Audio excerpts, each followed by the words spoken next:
Alors c'est tout le monde, j'espère que vous allez bien. On se retrouve comme au début de chaque mois pour voir ensemble les nouveautés qui vont sortir dans cette première moitié d'octobre. Et pour vous dire, on a quand même pas mal de titres, si j'ai bien compté, on doit tourner dans les eaux de 130, 135. Mais étrangement, on n'a pas tant de nouvelles licences que ça. Après on me dira, si chaque mois on devait avoir 15-20 nouvelles licences qui sortaient, moi je serais pas contre, mais je pense que niveau budget, ça risquerait d'être assez compliqué. Donc voilà, sans plus tarder, commençons directement avec le cœur de la vidéo.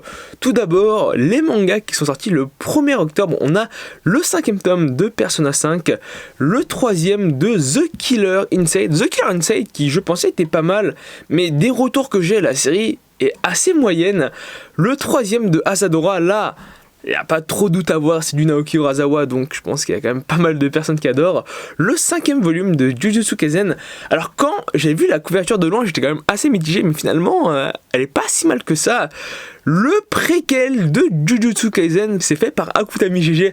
Moi, personnellement, je trouve que c'est plus un spin-off parce que ça traite pas des personnages principaux, mais plus de personnages secondaires. Donc, c'est un peu mis au second plan et c'est pour ça que c'est le volume 0. Mais en soi, vu que c'est par le même auteur, il n'y a pas trop de problème. Ensuite, le 5e du livre des démons qui a une très très belle cover. Faudrait que je les commence. Et là, j'étais quand même assez surpris. C'est My Hero Academia 2 Heroes. Et alors, ceux qui ont reconnu le nom, en fait, c'est l'adaptation manga du film d'animation. Et ça, c'est le genre de truc que faisait Kana avec les films Naruto. C'est des mangas couleurs. Il est à 9,65€. Moi, personnellement, je suis pas trop fan du format. Après, voilà, je peux comprendre pourquoi ils les font. On passe au 7 octobre et c'est sans doute le jour du mois où on a le plus de sorties, avec tout d'abord le roman 5 cm par seconde. Si vous n'avez pas lu le film, allez voir le film. Si vous avez adoré le film, allez découvrir le manga parce que la fin du manga est clairement très différente de celle du film. Et du coup, j'attends de voir le roman qui vient de sortir en France. Ensuite, le 3e de Harry Fureta, de 0 à Hero, Battle Game in 5 secondes, le volume 12, le 8e de Classroom for Heroes avec une très très belle cover. Le 2e tome des Enfants du Temps qui a là aussi une très très belle cover. Le 4e de Frère Alloué, toujours aussi perturbant. Et là, c'est assez étonnant parce qu'on a... Alors, je pensais que c'était un artbook, mais c'est un peu comme le truc avec Rumiko Takahashi le mois dernier. Ça s'appelle Hommage à Hayao Miyazaki. Et on a des images complémentaires et il est pas très cher à 14,50€, donc j'attends un peu de voir le format. Ensuite, le 18e de Jojo Lion, le 4e de La Perfecte de Maison Ikoku, le 96e tome de One Piece avec le 16e de One Piece Magazine. Et ça, ils sont quand même assez chers, ils sont à 19,90€, alors que si je me trompe pas, au Japon, ils sont à un peu moins de 7€. Le 9e de Prison Lab qui est l'avant-dernier, le 7e de Kantagagi Metakin, le 40 de Seven Deadly Sins qui est l'avant-dernier. On arrive bientôt à la fin de la série. Et ensuite, on a le premier volume d'une nouvelle série aux éditions Glénat. Et honnêtement, les éditions Glénat, ces derniers temps, même ces dernières années, je trouve qu'ils ont assez peu de nouvelles licences. Et quand ils ont des nouvelles licences, des fois il y a des bons trucs, mais la plupart du temps c'est pas incroyable. Et là c'est exactement le cas, ça s'appelle Shikabana Fleur de cadavre et c'est une série terminée en 3 volumes au Japon. Je vous lis le résumé, mais quand je vois 3 tomes, je suis déjà pas convaincu. Étudiant en première année de Kyoto, le jeune Tsuyu perd sa petite amie Misore dans un accident de la route. Plongé dans le tréfonds du désespoir, il découvre une lettre de Misore qui lui demande de ne surtout pas incinérer son corps, mais de veiller sur lui jusqu'à qu'un miracle se produise. Après quelques hésitations, Tsuyu veille comme promis sur le cadavre de sa bien-aimée. Alors je sais pas si le corps était en décomposition, mais si c'est le cas, c'est quand même assez chaud lorsqu'un phénomène invraisemblable se produit. Ça a l'air d'être un manga d'horreur, mais dans le genre, on a suspense fantastique, donc ça m'a pas l'air d'être le cas, suivi du 7e volume de la Deluxe de Sunken Rock, le 6e de Talentless, le 12 de Tanya the Evil, le 14e de The Promised Neverland avec un coffret The Promised Neverland, le coffret, le tome 16, plus un gag manga. Donc je sais pas à quoi correspond le gag manga. On a une image complémentaire. Ouais. Voilà, faut pas s'attendre à quelque chose d'incroyable, mais on achète plus ça pour le coffret. Ensuite, le 5e de The Quintessential Quintuplé que j'attends avec impatience. Le 2e volume de The Devil of the God. Là aussi, c'est une nouveauté des éditions Glénat. Mais ça vend pas du rêve. Et le dernier volume à sortir le 7 octobre, c'est le 16e de Yuna de la pension Yuragi. On suit avec le 8 octobre, avec tout d'abord le 6e et l'avant-dernier de Basilisk, The Oka Ninja Scroll. Ensuite, bon petit plat d'un mangaka avec une illustration de Yusuke Murata pour cover. Je pense pas que le manga soit si bon que ça. J'espère que c'est pas un livre de cuisine parce que je serais pas convaincu. Le 3e et l'avant-dernier de Demon Teen, le 4e de En proie au silence, le tome 5 et 6 du light novel, donc un seul volume, de Full Metal Alchemist, donc en fait c'est un volume double, l'artwork Full Metal Alchemist à 39,99€. Alors ça, faut savoir que dans l'ancienne édition, il y avait 2 artbooks et ils ont tout regroupé en un seul ici, après 39,90€. Ça fait quand même un peu cher. Le 16e et dernier de Mob Psycho 100, le 5e de la Hachette Collection de Naruto, Orochi le volume 2, le 20e de Riel Raconte, le 13e de Sensei Yasho, et le dernier manga à sortir le 8 octobre, c'est You Gotta Love Song, qui est par le même mangaka qu'en Pro Silence, plutôt la même mangaka. Mais c'est un recueil de plein de petites histoires, une femme au foyer désabusée, une lycéenne en fugue, une femme qui retrouve son amant, un couple dont l'amour ne s'étiote pas malgré le temps qui passe. Dans ce recueil de nouvelles, Akane Torikai, figure montante du manga, démontre toute l'étendue et la variété de son talent. Pour les sorties du 9, j'ai vu un truc, j'y ai pas cru mes yeux en fait. Alors ce jour-ci, on a que 2 nouvelles licences et il y a que 2 nouvelles licences, il n'y a pas d'autres titres. La première, c'est Battle Through the Heaven, qui est une nouvelle licence par une nouvelle maison d'édition, Manhead. Et ça, pour vous dire, en Chine ou en Corée, c'est 48 volumes en cours, donc je pense qu'on n'arrivera jamais au terme, et c'est vendu au prix de 8,97€. Moi, je suis pas trop fan des manhwa, et donc on va pas rentrer en détail dessus.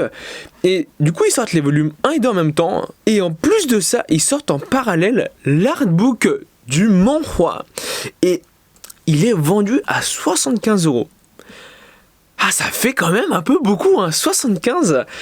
Et ensuite, on a une nouvelle licence aux éditions Shiba. Ça s'appelle Colorless et ça me fait quand même pas mal penser à No Gun Life. Suite à une éruption solaire sans précédent, la Terre a perdu ses couleurs. L'humanité est victime de mutations génétiques et en déclin. Malgré tout, il subsiste encore des fragments infimes de couleurs dans le monde et il pourrait bien être la clé qui rendra à la Terre sa splendeur d'antan. Ça, c'est seulement le 2e titre des éditions Shiba. Pour vous dire, leur première licence, c'était Loser in the End of the World par le même auteur que Kakashi. Après, c'était un one-shot, mais des retours que j'ai, il était plutôt bon. Là, on a quelques images complémentaires et je trouve que sur le dessin, c'est pas trop mal. Mais ça fait un peu trop dense. On a du mal à s'y retrouver dedans. Le 12 octobre, on a que des titres des éditions Meian avec le 7e des 7 ninjas des fous, le 6e de Angolmois, le 7e de Balthazar, le 2e de Gannibal, qu'il faudra que je découvre parce que les covers sont quand même assez intrigantes, le 8e de Jormungand, le premier d'une nouvelle de leur licence Pop Team Epic, qui si je me trompe pas est de l'humour en 4 cases, et si vous devez connaître, c'est forcément via l'adaptation animée, le 2e de The Unwanted Undead, le 5e déjà de Tomber du ciel. J'attends vraiment de les découvrir, surtout que celle-là a plutôt une belle cover et une autre de leur nouvelle licence qui s'appelle Brisé par ton amour. Waouh, j'ai lu le résumé, c'est pas le genre de truc qu'on a l'habitude de voir en France. Victime de harcèlement scolaire pendant ses années au collège, Kanae est maintenant lycéenne. Encore traumatisée, elle est très sensible sur ce que pensent d'elle ses camarades de classe. Hors du lycée, elle assouvit son désir de reconnaissance en entretenant des relations payées avec des hommes plus âgés. Un jour, lors d'une sortie dans un karaoké, elle fait la rencontre de Horishi, mais ce dernier va la surprendre avec l'un de ses clients. Cela ne va pas l'empêcher de se montrer gentil et Kanae va tomber amoureuse de lui. Cet amour va marquer le début de nombreux événements tragiques.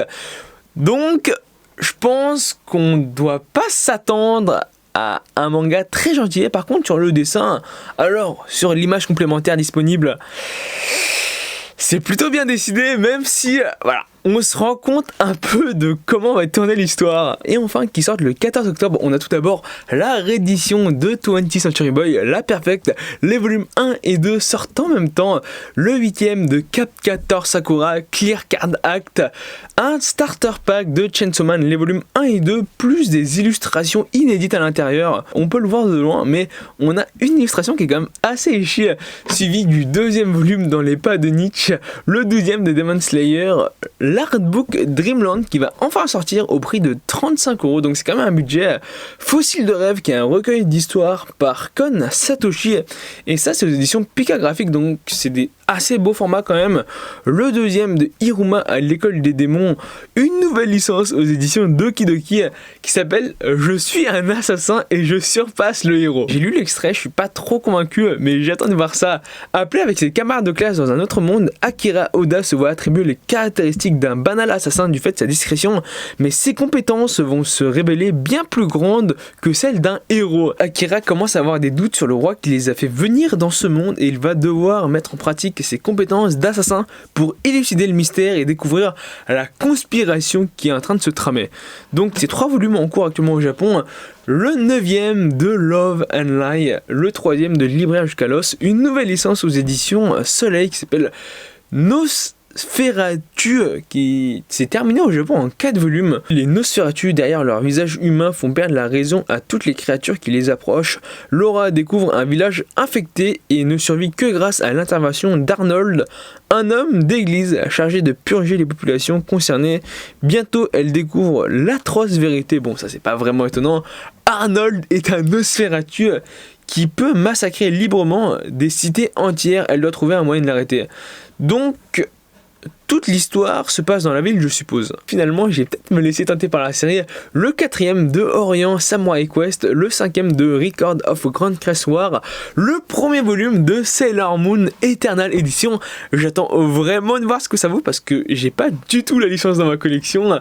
Le 15ème de Senseiya épisode G, Shibuya Hell, le volume 4, le 3ème de Sumin Ice que j'attends aussi avec impatience parce que clairement j'ai adoré le volume 1, le 5ème de Teacher's Killer, le 8ème de The Legend of Zelda Twilight Princess, le 13 de To You Eternity, et le dernier manga à sortir le 14 octobre, et le dernier manga de la vidéo, c'est le 17ème de Trinity 7. J'espère que ce petit topo t'aura plu, si c'est le cas n'hésite pas à t'abonner, c'est le plus important, à laisser un pouce bleu, à laisser un commentaire. Sur ce, je te dis à la prochaine, allez, salut!